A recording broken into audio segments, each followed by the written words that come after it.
I want to welcome our panelists here. We have David Harrelson, give a wave, is an administrator, lecturer, and proponent for the arts and historic preservation. He works as a cultural resources department manager for the Confederated Tribes of the Grand Ronde, where he is an enrolled member. He currently serves as the vice chair of Oregon Arts Commission. We also have Milo Reed, give a wave. Thank you. He is a historical researcher, writer, and oral historian working all across the state of Oregon. He has completed projects for organizations like Vanport Mosaic, Oregon Black Pioneers, Oregon Heritage, the University of Oregon, and the Oregon Historical Society, the Timbers Army, Multnomah County Library, and for us at the Portland Parks Foundation around the Elk. Keith Eggener, give a wave, is Marion Dean Ross Professor of Architectural History at the University of Oregon in Eugene. Previously, he taught the University of Missouri-Columbia, the University of Nevada, Las Vegas, and Carleton College. And he has books on cemeteries and, what's the other one? And landscape architecture in Mexico and American architectural history and all kinds of things. Thank you. I forgot to write those down. So for the readers in the room. And lastly, thank you to Adam Davis, who's going to be moderating. Adam Davis has been the executive director of Oregon Humanities since 2013 and directed the Center for Civic Reflection in Chicago before that. He hosts Oregon Humanities podcast and radio show, The Detour, and he edited books including Taking Action, The Civically Engaged Reader, and Hearing the Call Across Traditions. He was an obvious partner when it came to conversation, so I'm excited to have him here tonight. So thank you. Thanks, everybody, for being here. Thanks to Jason, Jessica, and Jenna for the work that went into this, for the space, and for the alliteration. That's amazing. That we have. A good place to start. We're going to talk about the elk. We're going to talk about monuments, and we're going to talk about Portland.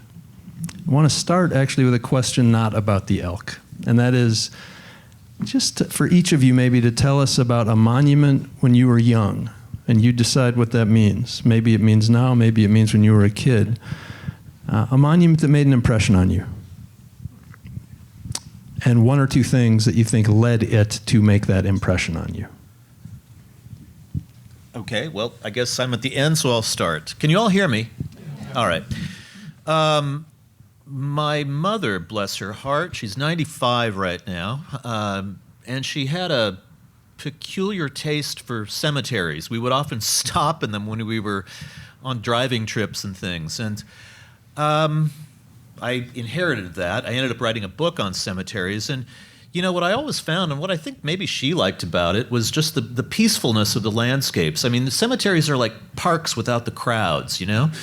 And just seeing these stones with their stories of all these lives lived, summed up in a few words, a few dates, you just got so much of a connection to the past of a place and the people who activated and made that place alive.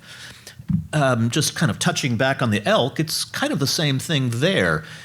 I grew up actually in Milwaukee, and whenever I would come across the bridge to go to a concert at the old Paramount, you know, I would see that elk and I'd know I'd arrived, and it was just a connection to a past. We often talk about a sense of place, but what does that really mean? Part of it is just connecting to the people who once lived in that place and who passed it along to us and left traces of themselves there. So, thanks, Keith. David, you want a monument when you were younger? Yeah, my younger's maybe a little bit older, which is I don't really think monuments showed up in my consciousness until I went to work in Washington, D.C. And I went for morning runs on the mall, right? That was my morning workout space when I was working on Capitol Hill.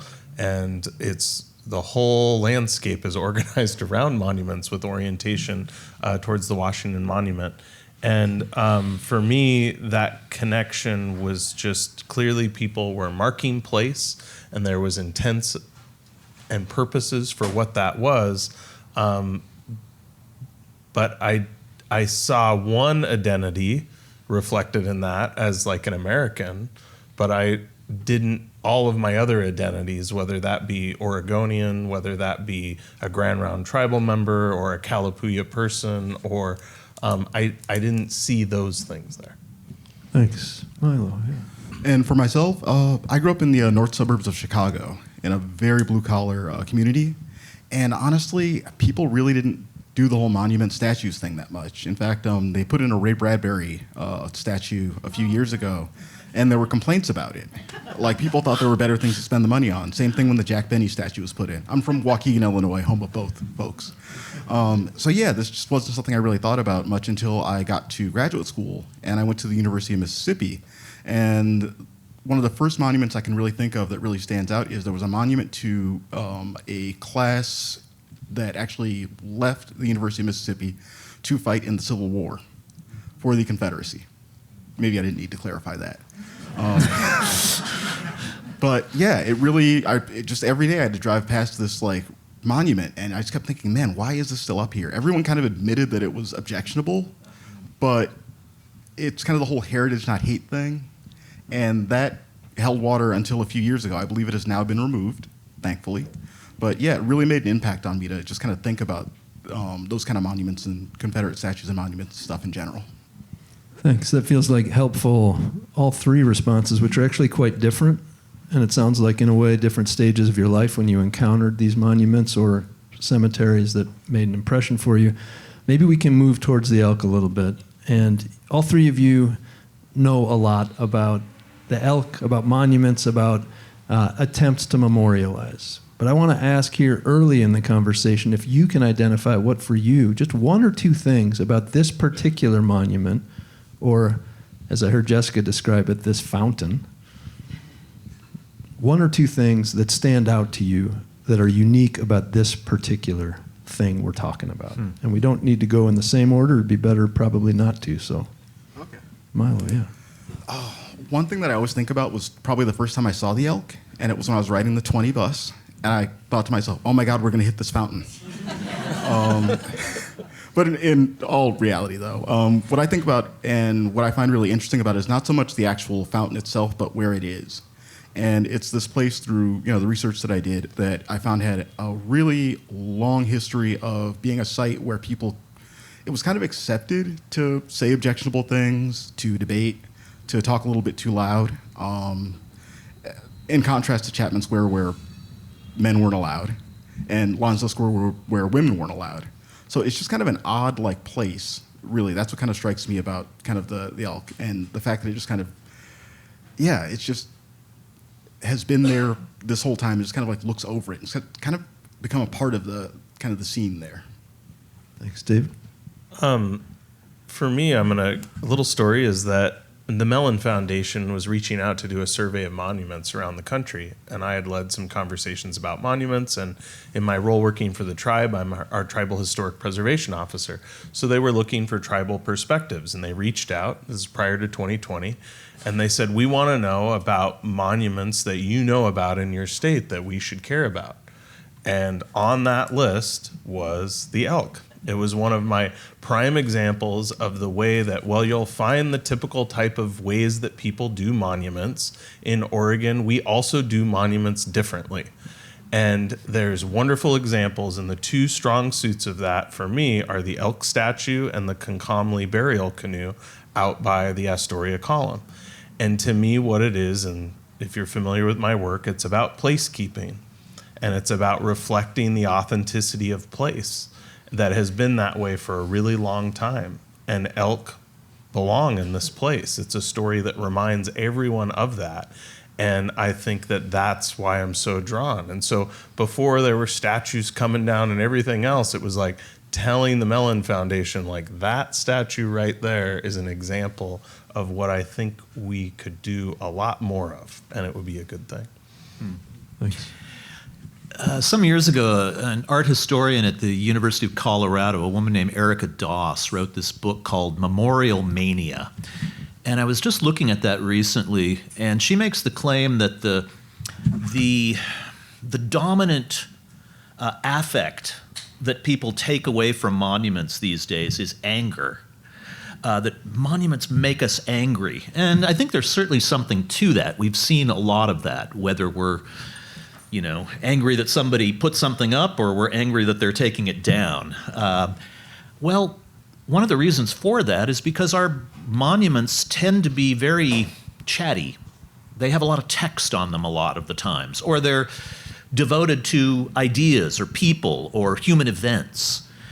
And I think that's one thing that's quite extraordinary about the elk. Now, yeah, there are sculptures of animals scattered around, around the Pioneer Courthouse and things, but those came much, much later. The elk elks don't talk. So they don't cause nearly as much trouble as most of us do walking through the world. So just this lovely thing that stands there looking over us and presiding over the city, and if anything, giving us a kind of an entree into the world that used to be there before we all showed up. I think maybe elks whistle. So maybe while you were walking downtown to that really good show that you were going to, maybe the elk was whistling at you. But I don't speak elk, so it didn't bother me. Darn. But in any case, even if elk whistle and if elk don't talk, a monument of an elk definitely doesn't talk. That's fair. It could, though. And I'm saying that it could, maybe it could, depending on the tech. And I say that to get back to, I think, Milo's observation about encountering it in the road. Like, what's an elk doing in the road? Yeah, I see some parallels, which is also problematic, and some of you are maybe familiar with the trope of the vanishing race, right? And so this idea that, it's perpetual and expected for progress that Native American people will cease to exist. And that it's only after Native American people are like confined to reservations and sort of limited that then we can romanticize Native people because it's safe, like the threat's gone. And so we can celebrate this idea and concept of the noble savage. And so that is one of the challenging pieces for what it is. I love the statue, but I also look at it and it's like, it's in the middle of a city and it's reflective, but it reminds me of things like also something unique about Portland. It's not unbelievable even 30 years ago that there could be an elk in downtown Portland because of Forest Park. And Forest Park is this unique thing that so few cities have that connect the city to the river, to the Coast Range, right? That's what's unique and authentic about this place. So I struggle with that. Like when I look at it from like, oh, is this an example of people celebrating the thing once it's already gone? But really, was it only till about 30 years ago that it was gone? I mean, they used to have to run elk off the Hillsborough Airport 30 years ago, right? That's not very long ago. One of the, I was just saying that, elks aren't particularly controversial, and so, they don't anger people in the way that other people often tend to do. That's not really entirely true. I did some research on the elk for the Portland Parks Foundation, and that involved looking at lots of old literature and newspapers and letters and things in the Oregon Historical Society, among other places. And I found a whole series of letters from this guy. I don't remember his name, but in the 1930s and 40s, he was constantly outraged by the elk and was sending letters to city councilors and to the Oregonian and constantly, outraged about the elk, not least because it stood right in the middle of the road, and it was impeding traffic. Progress. Well, Progress. yeah, but I like to think of the elk in a different way, and this is a little bit romantic and abstract, but let me give it a bit of context. In the 1970s in New York, there was an artist named Alan Sonfist who created something called Time Landscape, which was just a very small piece of ground in the center of Lower Manhattan that recreated the native landscape before Europeans showed up and started building things there. So it always struck me as like a little hole in the carpet of the city that was laid over the site. And here's a little hole where the city, where the old landscape is peeking up through. In a way, the elk has always been kind of like that for me. It's just a little hole in the carpet of the city poking up and bringing us back to that earlier era before we all arrived here. Or not all of us. There were some of us here before I arrived, but you know what I mean. So you just said for you said for me. For me. And in a way, what that makes me want to ask, we haven't talked about, in a way, where it came from, and maybe that's a way to come back to what it's for now, but for Thompson, for Portland, when this thing first showed up, I heard the word celebrate before, but I wonder what the right verb is. Like, what was it for originally, as the three of you understand it? Maybe, Milo, could we start with you? What do you think this thing was for, either for Thompson or for the city, when it showed up? Providing water to draft animals. Can you say that one more time? Providing water for draft animals. So that's why it's in the middle of the road. Yeah. So it had a function. It did? Yeah. It was only the second piece of public art in Portland. Thompson used to own the Newmarket Theater, and his office looked down on, I forget the name of the little Skidmore Fountain, thank you.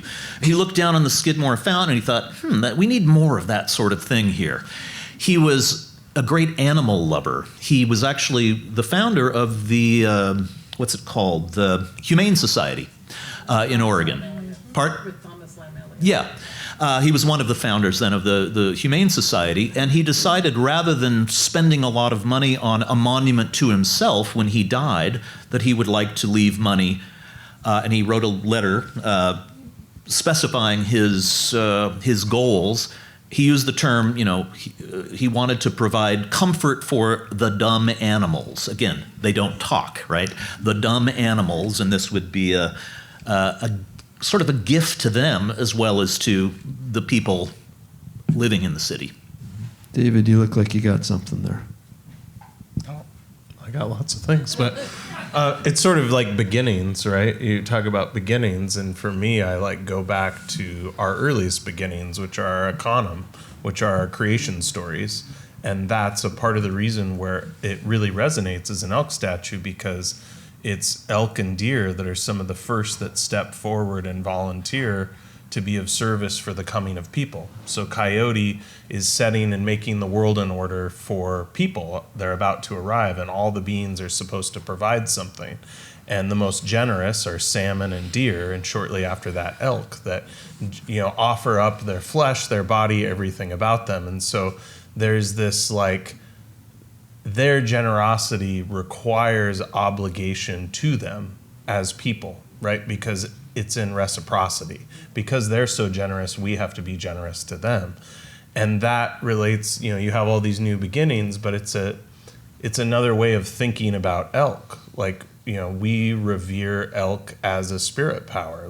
There is Tamanawis. So Tamanawis is the word for spirit power, and elk Tamanawis is a thing. And there's a little booklet on the table called Mulak Man. Mulak is the Chinukwawa word for elk. And it's a story that was told by two Grand Ronde elders in the 1970s. It's been told many different times throughout time, but this version's based on that. And it's a graphic novel that talks about Mulak Man, the man who has elk spirit power. So it's interesting to think, again, maybe we can think more about what this thing is for, because the number of people, or the percentage of people who might recognize the idea of reciprocity when they have to drive around the damn elk thing in the road. It's just interesting to think of how many different senses of what this thing might be. And so I guess I want to ask the three of you about that. How far do you think the elk monument, the Thompson elk, has moved from original intent and original function, including watering the animals, to what it is meant to do now? Go ahead. I mean, why it's an icon is it's such a vessel that allows for numerous attributions. It has this flexibility because it can be all these different things and still have relevancy even when it's not being used by draft horses. Yeah, I mean, all monuments have a shelf life. People forget what they were for, or just don't really care about the stories anymore, or find the stories distasteful, or the function of the original function is no longer relevant, as is the case with the elk. It doesn't water animals anymore. But I do think it's really a kind of a beautiful gesture, and I really am very grateful to the Portland Parks Foundation and all for pushing to return it to its fountain status. So it still is a fountain, even if the water is circulating rather than running from a fresh source and feeding animals. So while it doesn't, water the draft animals anymore, it does still, again, connect us, not so much to Thompson, because most people don't have much idea of who he was, but again, to an earlier era of Portland, to the 1900 when the thing first was set up there. It connects us back to that origin moment in that, in the elk story. I kind of think of it as being something that kind of anchors that place. Like, I'm not sure if, when people were having protests, if they said, meet me at the elk. But it kind of made me think about, there are places like that in Portland. Like, if I were to say, meet me at the clock, a lot of you would know exactly what I meant, right? And where would that be? And actually, the master clock is at Oregon Historical Society right now. So I guess if I had said that now, that's where we'd have to meet. And which is free from Multnomah County residents, but yeah, I think it really does help kind of like anchor and make this place. It kind of adds to the landscape. One of the first times that I can remember seeing the elk, outside of seeing it in real life, was actually in my own private Idaho. And anytime I think about that statue, I think about, that scene where, it's front and center, two people are riding on it, and it feels like that's, yeah, it's just, there's something really powerful about that the elk kind of ends up, serving that function of kind of making this place, anchoring it. And it also seems like it'd be really cool to actually just sit on top of it and ride it. And today it reminds us of how dreamy young Keanu Reeves was as well. So, which is always a good reminder. It's good. We've been talking mostly about the thing itself. I'm curious a little bit about the process by which you think monuments ought to show up, go away, come back. How many people should be involved? How many people were involved when it was first created? How many groups and stakeholders were there initially? I mean, as I understand it, was a relatively limited number of people. There was Thompson, who left the gift. There was the architect who designed the fountain. There was the sculptor who designed the elk. There was the foundry. There were the people. And, well, I guess actually when you start adding it up, there's a lot of people involved here. Yeah, sure. It's a community project. How broadly should monuments be community projects? And what do you mean when you say it's a community project? I'm asking in part because, even thinking about this room, as has already been referred to, many people seem to be involved with versions of this. But what does it mean to say that a monument is a community project? And can you be as concrete as possible about what that means?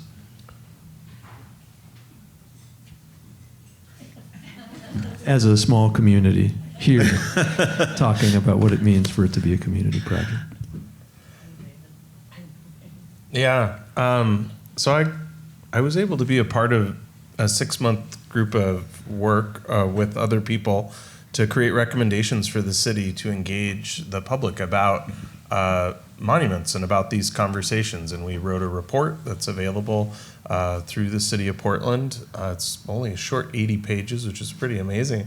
But it talks about creating events like this and about actually getting the community engaged. And I think the problem when we talk about community and trying to do anything that reflects us is that we have a problem in our society of widespread apathy, and we have lots of maybe active vocal minority opinions, and it's very reflected by our own voter turnouts in our communities. And so if you have voter turnout at those percentages, and then you even have smaller turnouts, how are communities really engaging in community and even able to be reflective? And that's saying as somebody who's engaged in a lot of different things, starts things, tries to do things, but how do you get people to show up and just be in community? How could you even be reflective and not only represent small minorities when we have a culture of apathy in our society? I'm afraid I actually opened the door to this conversational track by using the term community project to talk about the elk. It really wasn't a community project now that I think about it. There were a lot of people involved with it, but a lot of them didn't live here in Portland. One of the reasons why monuments and memorials end up being, so controversial and so fraught with peril in communities is because their public art is typically put into place by elites. And yet, while it is often a small group of people that cause these things to be built and put out for the community, monuments often claim to represent a kind of consensus position, but it's a false consensus. It's not really the whole community that's expressing whatever it is that's being expressed. In the case of something like the elk, it's been there for 125 years, or more or less been there for 125 years. So a lot of people have connections to it by virtue of having grown up in the city and seen it and had experiences of the sort that we've been talking about here. I think it is now much more of a community possession or community artifact than it really ever was before, just by virtue of its long life and its role in our various lives. There's a teaching that we talk about, which is keeping it living. And it's an endeavor that we have even with items that we bring into our museum collection at the tribe. If we can't have a staff person touch an item once a year, then why do we have that item, right? Like, there isn't the ability to sustain it. And I think that what's so special about the elk statue is that in different ways and unpredictable ways, like, people have kept it living. Right, they've kept it living in their own memory and their association. Protesters using it as a rally point, just like the clock as an example. Oh, we're meeting here, we're doing that. These are all ways that it's alive in our conscious because people are keeping it living as an idea, so it has relevancy. And I think that that's what was so odd for me in Washington, D.C., is that I can't even name half the monuments because they weren't living to me, right? They might have had a plaque, but it was just a big bronze statue of a person, right? Milo, do you have a sense of the elk statue, like David, that it's living? And if so, what's keeping it living? And if not, why not? I feel like it's living. I just think from my research, one of the things that I found really interesting was that you kind of have these different phases of kind of what happened in that area. So originally, before World War II, you had a lot of like socialist activity, IWW activity, stuff like that. And after World War II, you kind of have this cooling off during the McCarthy period. But then it becomes this kind of like odd like community space where there was like a mobile library station that was there for quite some time. People would play checkers and chess. People would just kind of hang out. And it still became this place where you could go and, as I think one newspaper reporter put it, it's a great place to go get into an argument. And it's kind of funny, over time, that kind of stops being the case and it goes back to being this kind of place where people gather to protest specifically. So now it feels like it's less a place where you go to kind of have a conversation because we have so many other spaces and places to do that. Unfortunately, online is one of them. But it still does kind of serve as this place where people can kind of gather and go to protest. And I think that's what it's doing now and how it kind of serves the community. I have two very concrete questions, and they might both be bad questions, but I'm going to ask them. First, who should pay for monuments? Who or what should pay for monuments and why? Well, a bad question will generate bad answers. Great. That's a good question. David, yeah, you've got a response. I'll take a crack at it. A little bit more abstractly. Like the hunter-gatherer model. You think about hunter-gatherer communities and how you sort of have large investment, large reward, and then it gets dispersed by everyone. Right, so you have a band of people, 10 to 25 people. They go out, they hunt, they get the animal. 250 pounds elk meat isn't good to the one hunter who killed it, right? So they bring it back and they share that abundance with everybody else. Inherently, monuments have this ability to be expensive if you plan them that way. You don't have to, right? There's the function of time, right? There's durability. There's the idea of a reason, a season, a lifetime. Or for some reason, it seems a lot of people try to treat a lot of monuments as forever, and nothing's forever. Actually, a better answer occurred to me while I was listening to David. Sorry, David, I wasn't totally focused. brutal. No, a better answer than my initial blundering through an answer. We're not rating. We're not rating the answers. No, so no, it's okay. I mean, But I am. You are. So we were talking a little while ago, just a few minutes ago, about community, and one way of building community in the erection of monuments that has historically worked pretty well is through subscription efforts. So, for instance, like the Washington Monument in Washington, D.C., or the Liberty Memorial in Kansas City, built just after World War I. Both of those were monuments that were largely paid for by just ordinary Americans throwing, 50 cents in here, $1 in there, $100 if you could afford it there. So, the people who have a stake in this thing actually, pony up the money and have a piece of it, have a kind of pride of place or a pride of partial ownership. It's a little bit like the model you were talking about, I think. Milo, a thought on who pays for monuments and why, or who should, and then back to David? I have no clue. Okay. I think at this point it really does feel like the idea of putting up a monument is really contentious. Like, I had friends when I told them that I was working on this project, they were like, well, I think that they should just knock them all down. Or I don't believe there should be any monuments. I actually had friends of mine, well-educated people, who expressed this viewpoint. And I get it on a level, but maybe we're in a time right now where monuments and things like that, maybe we'll be on a monument hiatus. Well, can I just turn that into the question that it leads to, which is, what should there be monuments, and if so, why? Yes, and I'm going to bend it back into the last question because I really wanted to answer it. Great, thank you.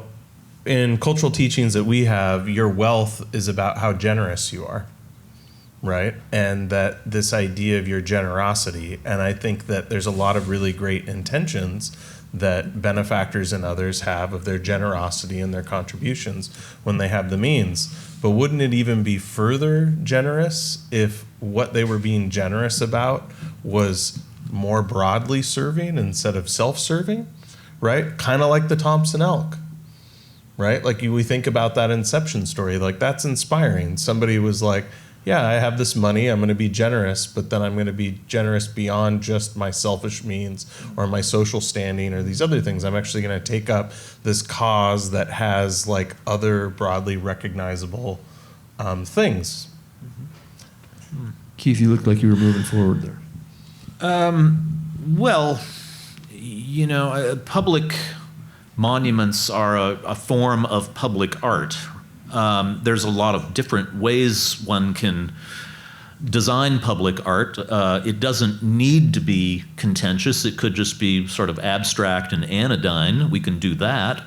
We could build temporary monuments that only last for a while and, put forward a cause for a short time. When we're looking at monuments that generate perhaps the kind of controversy that Milo mentioned, people wanting to knock them down because we shouldn't have them anymore for one reason or another, I guess I always go back to, my basic ideas about the city and what the city is. And I don't mean Portland, I mean just the city in general. The old phrase that has been around for hundreds of years, if not longer, that city air makes people breathe free, right?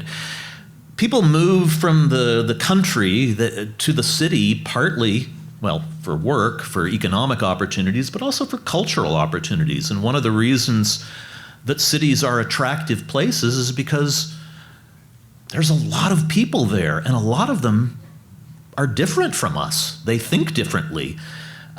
We tend to think of friction as something abrasive and discomforting, but urban friction is, I think, a good thing. It causes us to expand our ideas and our beliefs.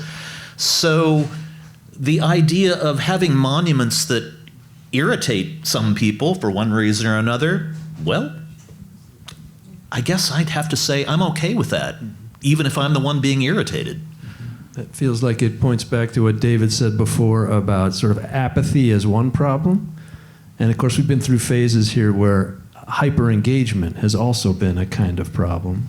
I guess I want to build a little bit on this, and it does feel like probably in this room, and maybe also for at least some portion of the city outside this room, there's some hopes being pinned on this thing coming back.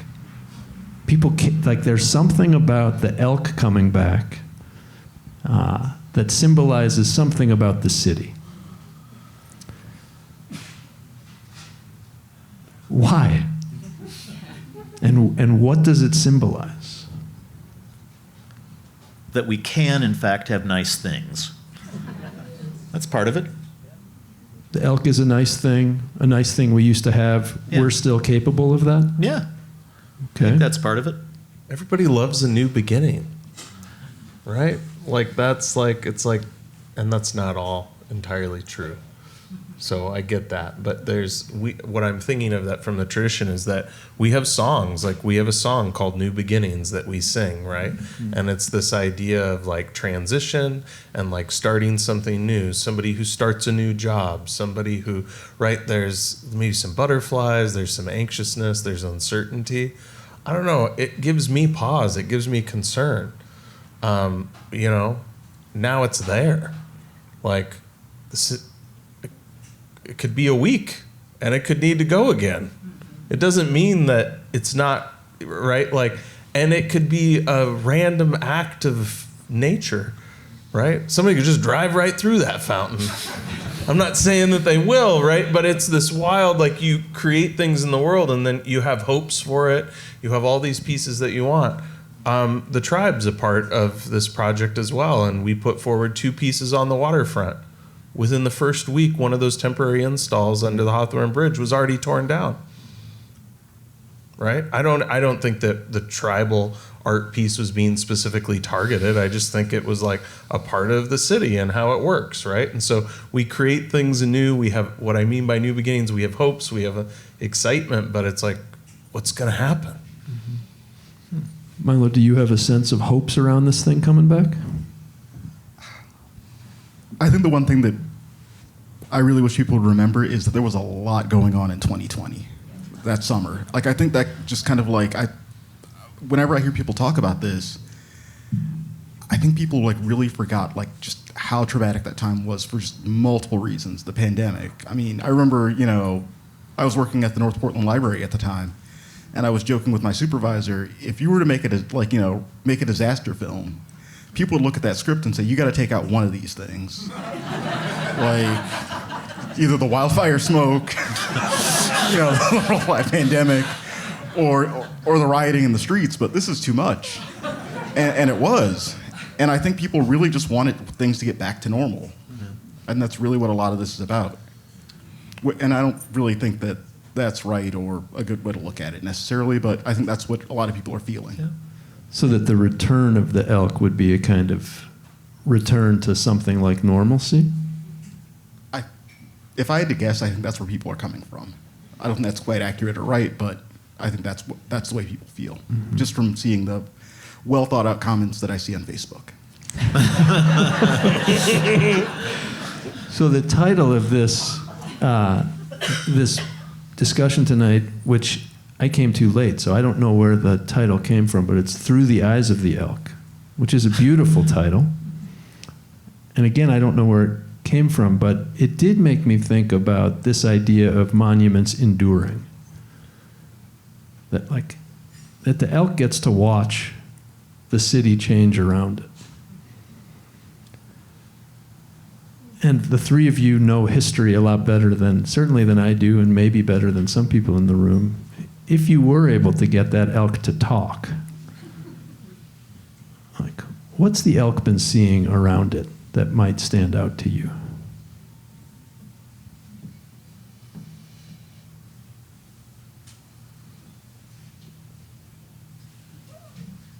It would be whistling whatever it would be saying, and I wouldn't understand it anyway. So I don't know. That's a tough question. I mean, It's meant to I'm be. having to, think very abstractly, and I'm going to let one of my fellow panelists jump in instead. So we can. Well, it's about what it can see, but it's also like what we as a society can hang on it, and the stories that we can tell. And so through the eyes of the elk is like that in time. I want to go back before the elk existed, and like to me, what that elk also represents in an Oregon story. And while there's tribal parts of this history, it's also settler history, because the elk is huge on the lower Columbia River. And while we talk about Lewis and Clark all the time, there were 40 ships that called at the mouth of the Columbia River before Lewis and Clark ever set foot here. And why were they calling at the mouth of the Columbia River? To trade for elk hide armor. And why were they trading for elk hide armor? Because the Indians up north were tired of taking kettles and trinkets from their industrialization. It was a completely saturated market, and the Indians wouldn't hunt furs for them anymore to trade them furs. And you're going, well, what does this have to do with anything?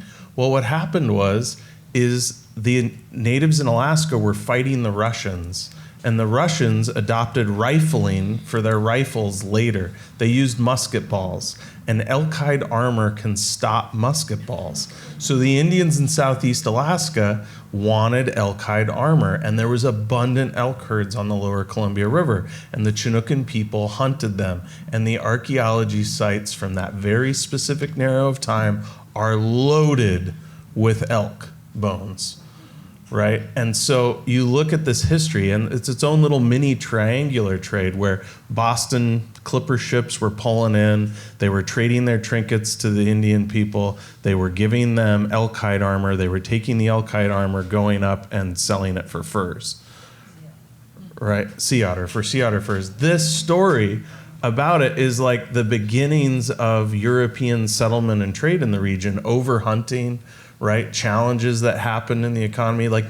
It's very reflective of the humanity of people responding, indigenous people, not just being, oppressed or having others being a part of it. It's muddy, it's gray, it's all the pieces. But like, I look at that elk and I'm like, elk. Like, that's a part of the Oregon story. That's like where it even begins with European settlers. It's where it begins with our traditional stories.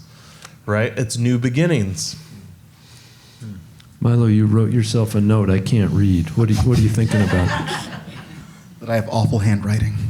I'm kidding. Actually, when we were making the comic book, this is the central question that we were kind of grappling with, and something that we return to time and time again is kind of what has the elk seen?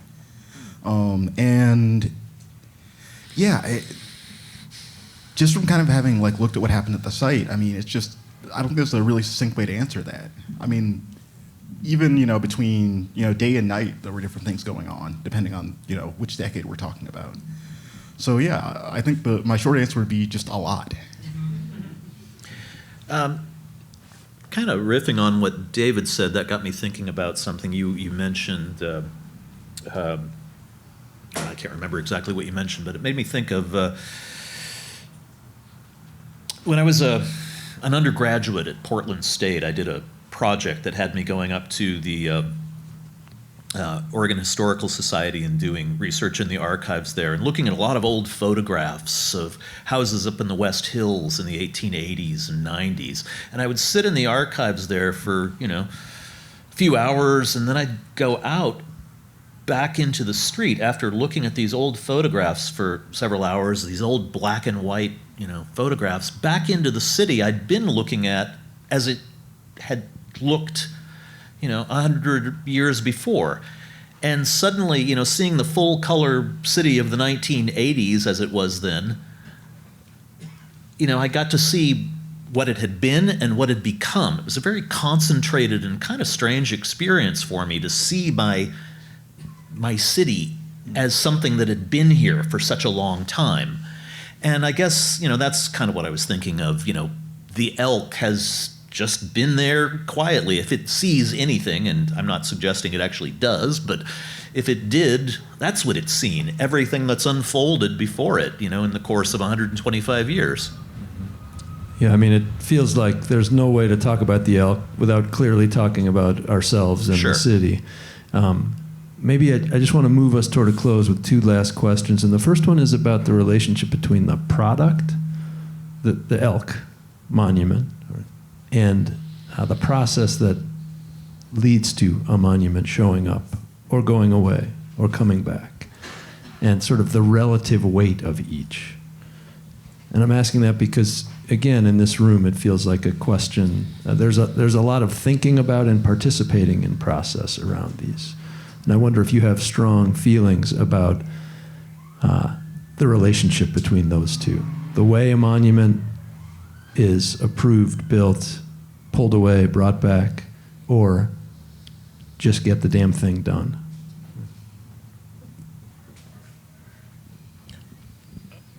As an approach, I think that we have a word in Santiam Kalapuya called chindu dots, and it means to find with intent and purpose. And I think so often one of our human flaws that we have is we think that there is a way, there is a one way, there's everything else. And my real recommendation is the problem with really large capital costs and improvements is that it's not gardening, it's architecture. And you need to be able to have iterative cycles, right? And you need to have like kind of proof of concept, and you need to be able to like work on these things in a way that actually facilitates engagement. And it's really difficult to see that it's like the people won't do the work and the community work to then lead to the clarity about something that should happen in like stage processes to me, like gardening. Like what's working. Instead, it's like big idea.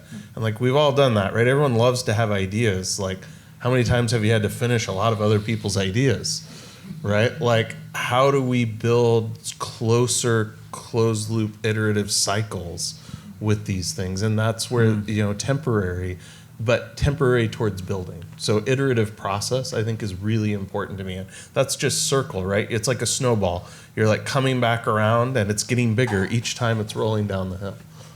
Thank you. Other thoughts on process versus the product? Yeah, when the elk was put up in 1900, again, there were a limited number of people involved with its conception and design and construction and so on.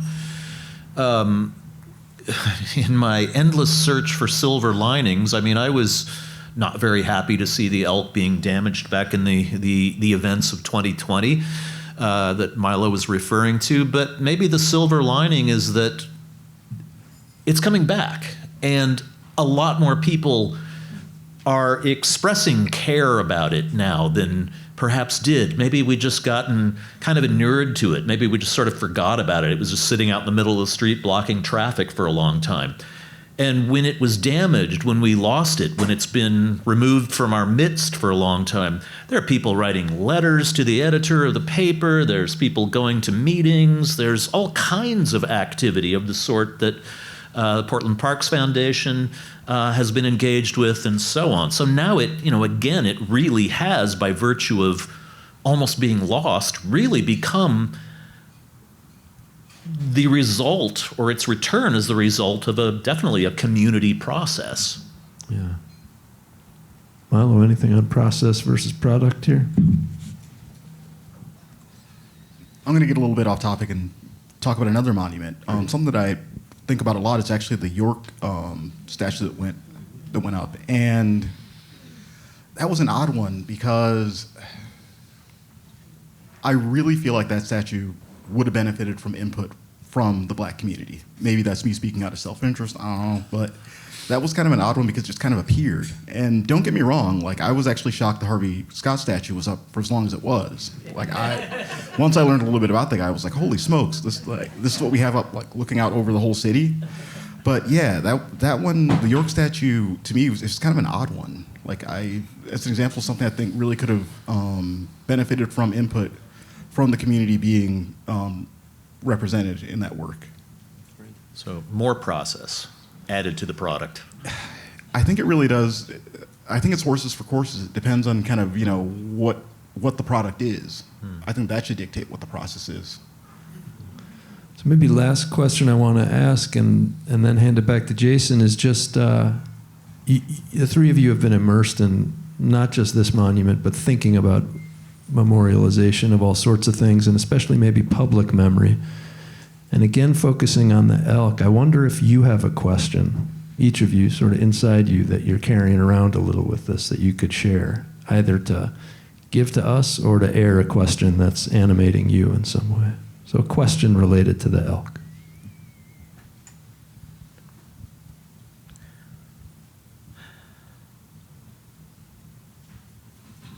Yeah, I mean, I guess my question goes back to 2020 with the damage that was done to the elk, its removal, to my being asked to participate in this event, and to thinking about what I'd say. Why do I care? You know? Why do I care about this thing? I'm not sure I can really very effectively answer that question, but I do. I drove up from Eugene, where I live, and to come to this because I do care. And again, I'm not really sure why, but I think it's good to ask ourselves questions about the things we care about, even if we don't always come to ready answers. So that would be my kind of wormy answer to that question. Thank you. Milo, you got one? Not really. This was kind of an unusual project where I was asked a very specific question, and through the course of my research, I think I answered that question and then some. So yeah, it's just kind of odd. I think I read somewhere between my research file is maybe 500 to 750 newspaper articles or something. So I had to read a lot about Lonsdale Square, Chapman Square, and the elk. So yeah, I think I know everything. Great. It's a good historian That's good answer. to know, yeah. I like it. David, you got a question? Do people have capacity to authentically hold information about place and belonging from other viewpoints? That's my big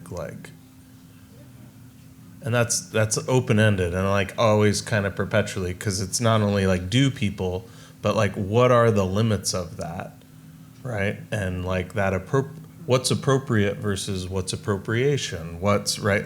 How do we talk about place? How do we invite people in? How do the people who decide to be of a place and care for a place have access and knowledge to the truths and the knowledge that people indigenous of place have about that, but also that the place holds itself, right? We as people sometimes don't only hold that. It's also the land itself, and people need to know and observe and see, but that's that apathy or concern that I have, and that's me being pessimistic about it. But there's plenty of other opportunities where I see a lot of optimism.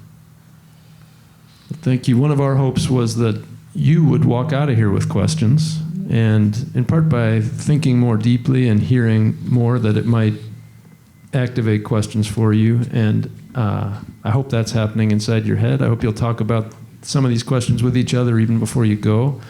I want to thank Jason again for convening us. And Jason, you want to close us out here? Can we, as Jason's coming up, can we just say a big thanks to Keith, Milo, and David?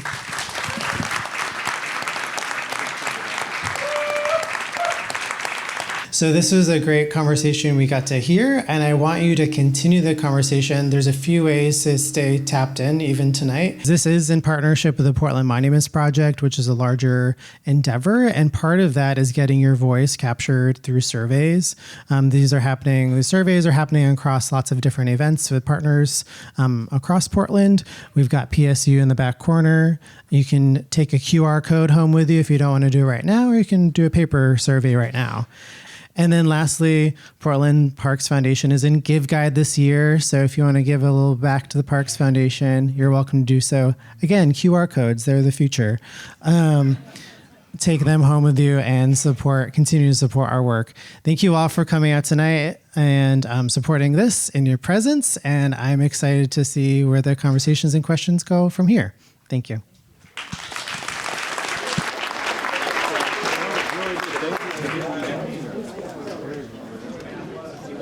Yeah.